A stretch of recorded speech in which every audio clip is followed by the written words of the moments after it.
కష్టాలన్నీ కట్టగట్టుకుని దాడి చేసినట్లుంది AP CM Chandrababu పరిస్థితి. ఇంకా రాజధాని మేటర్ కొలికి రాలేదు, భూసేకరణపై యుద్ధమే జరుగుతోంది. మరోవైపు ప్రత్యేక హోదా చిక్కుముళ్లు వేడలేదు, ఇంకోవైపు కొత్త రాష్ట్రమన్న కనికరం కూడా లేకుండా ఆర్థిక సంఘం బిచ్చం పడేసింది. ఆ బిచ్చంతోనే ఏపీ నెంబర్ 1 అవుతోందంటున్నారు ఆర్థిక మంత్రి. కష్టాల కొలిమిలో సైకిల్ పార్టీ, ప్రత్యేక హోదా అటకెక్కింది. భూసేకరణ భయపెడుతోంది.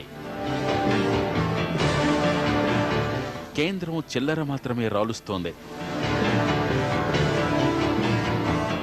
కొలిక్కి రాని నీటి యుద్ధం.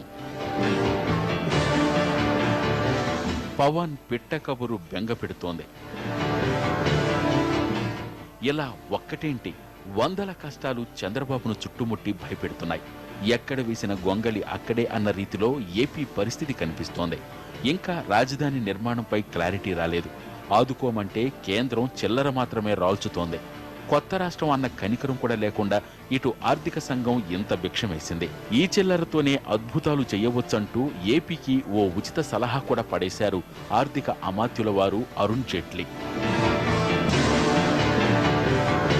టీడీపీని మరింత ఇరకాటంలో పడిస్తున్న మరో పెద్ద సమస్య ప్రత్యేక హోదా. దీనిపై టీడీపీ, బీజేపీలు మినహా మిగిలిన రాజకీయ పార్టీలన్నీ గళం కలిపాయి. కలిసికట్టుగా పోరాటం చేయకపోయినా విడిగానైనా స్పెషల్ కేటగిరీపై పట్టుబడుతున్నాయి. కానీ బాబు నోరు మెదపరు.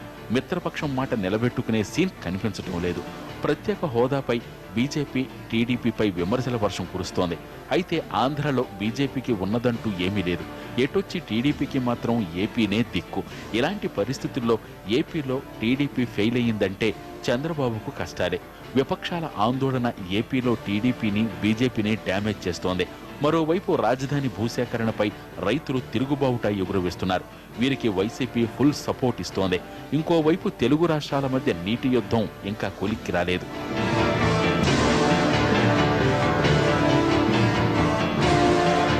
మరోవైపు రైతులను అన్యాయం చేస్తే కష్టాలు తప్పవంటూ టీడీపీని హెచ్చరించాడు పవన్. ట్విట్టర్లో బీజేపీ, టీడీపీలకు చురకలంటించాడు.